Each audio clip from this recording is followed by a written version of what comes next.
G'day folks. Tonight we're heading to a place I know all too well, Lismore, New South Wales.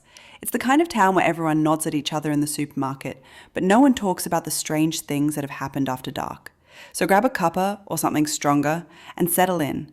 These are 5 true, creepy stories from Lismore.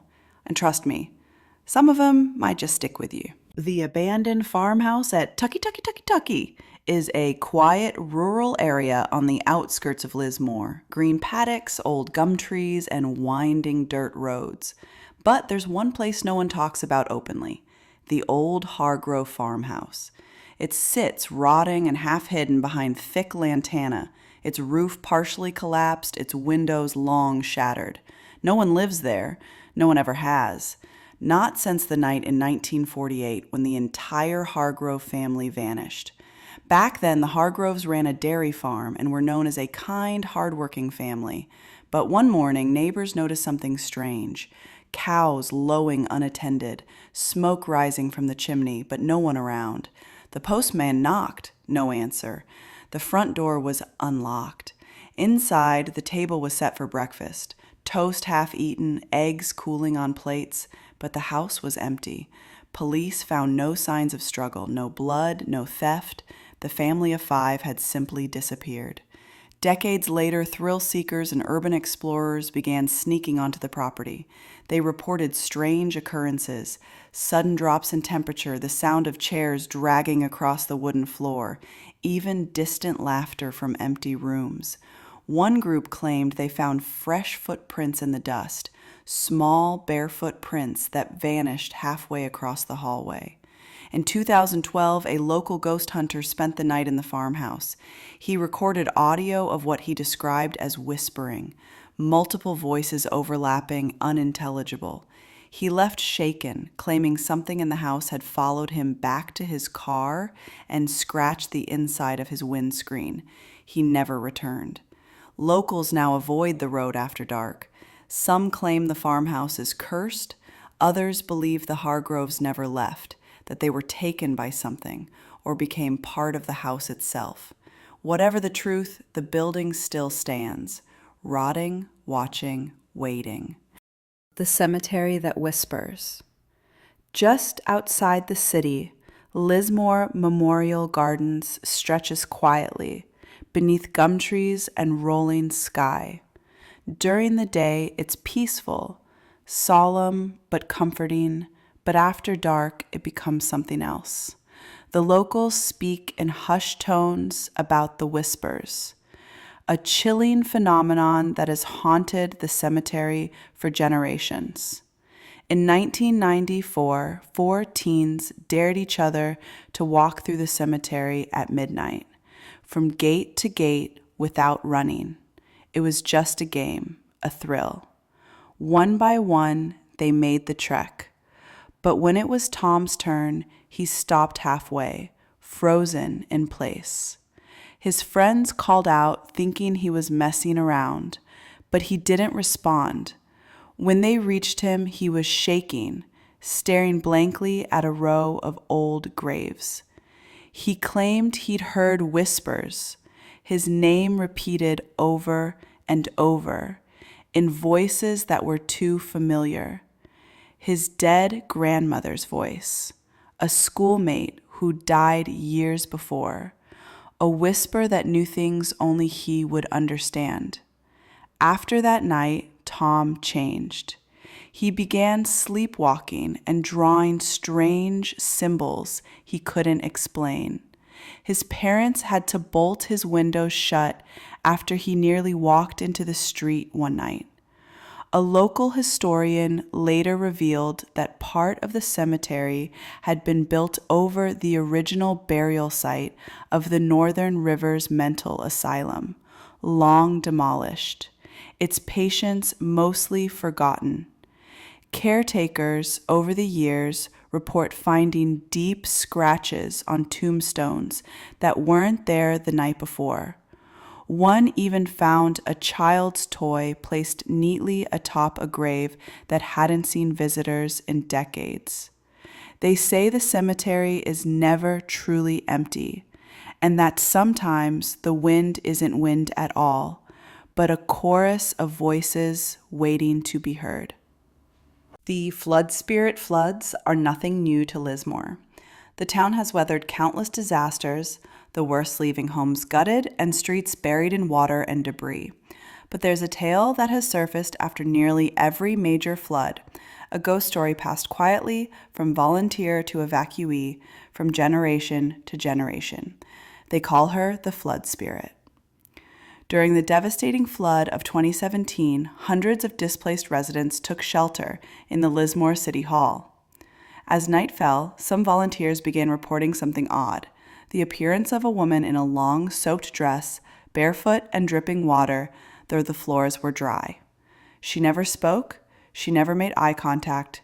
She simply wandered the halls, always walking toward a wall or vanishing around a corner. One volunteer, a nurse named Janine, followed her, thinking she was disoriented. But when Janine turned the corner where the woman had disappeared, she found nothing, not even wet footprints. The woman was just gone. A few days later, an elderly flood survivor approached Janine and asked if she'd seen a ghost. She pulled out a photo, faded and cracked, of her mother who had drowned in the 1954 flood. Janine turned white. It was the same woman she'd seen. Over the years, more evacuees have described similar sightings during other floods. Always the same soaked woman, barefoot, staring off into space. Some say she appears near children, others say she shows up when things are at their worst, as if she's watching over people or maybe still looking for someone she lost. There are even stories from those who ignored evacuation orders and stayed behind. A man once claimed she appeared in his hallway, pointing to the ceiling just before the water rose. He climbed onto the roof and barely survived. He swears she saved him. Now, during flood season, some locals leave candles in their windows and whisper thanks to the spirit. Whether she's guardian or ghost, she walks the city again whenever the waters rise. The Haunting of Keene Street. Keene Street is the historic artery of Lismore's bustling heart, lined with heritage buildings and century-old charm. But among the vibrant cafes and Art Deco shopfronts, there's one building that never quite feels right. Locals say it was once a department store in the early 1900s before becoming an office block, but the stories that cling to it have more to do with what lingers there, especially in the old basement. According to retired workers and janitors from the 70s and 80s, there was always something off about that building. Lights that turned themselves off during meetings, elevators that traveled floors on their own, the unmistakable sound of soft-soled footsteps pacing just behind you when you locked up for the night. But the unease sharpened the closer you got to the locked basement, a level not used for decades, yet still cold to the touch and sealed by a rusted chain and a bolt that never seemed to stay tight. The legend speaks of a girl named Elsie, just 17, who worked as a cleaner in the 1930s. One foggy evening in winter, she fell, or was pushed, down the narrow concrete stairs and broke her neck. No one found her until the morning. Her death was quickly ruled accidental, but some whispered darker things. That she was pregnant, or that she knew something she wasn't supposed to. In the decades that followed, sightings began. Staff said they'd glimpse a young woman in a pale dress drifting just out of the corner of their eye. Contractors refused to enter the basement. One even left his tools behind after hearing crying echo from the pipes. In 2007, a security guard on night patrol found the basement door ajar, despite the bolt still in place. He stepped forward to close it, but his flashlight shorted out and he swears he saw a figure at the bottom of the stairs looking up at him. He quit that night and never returned. The building is still in use, but tenants rotate quickly.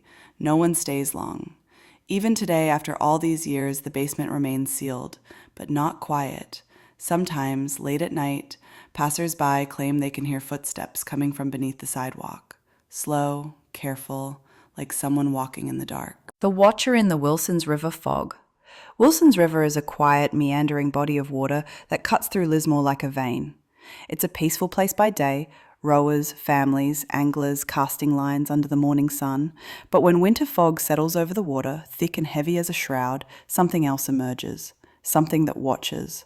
Sightings date back to the 1960s. Early morning rowers began to report a figure standing on the riverbank, tall, motionless, draped in what looked like a black cloak or heavy coat, always in the same spot, near the river bend by the old boathouse. He never moved. He never responded when called out to. He just watched. In 1978, a rower named Harold swears he saw the man raise his arm and point directly at him just moments before his boat capsized. He nearly drowned and refused to ever return to the water. He said the water beneath him felt like hands pulling, not current. In 1999, a pair of early joggers spotted the figure again, but when they drew close, they found no footprints in the damp earth, just a patch of dead grass and an overwhelming stench of river rot. Paranormal investigators believe the watcher may be the spirit of a man who drowned during a storm in the 1930s, a local recluse named Eben Grace. He was last seen wandering the riverbank alone during heavy rain. His body was never found, and rumors swirled that he'd been performing strange rituals involving the river. Some say he made a pact. Others believe he became something else entirely. Today, seasoned anglers and boaters still speak of the watcher. They say if you see him, leave immediately, because he doesn't just watch, he waits.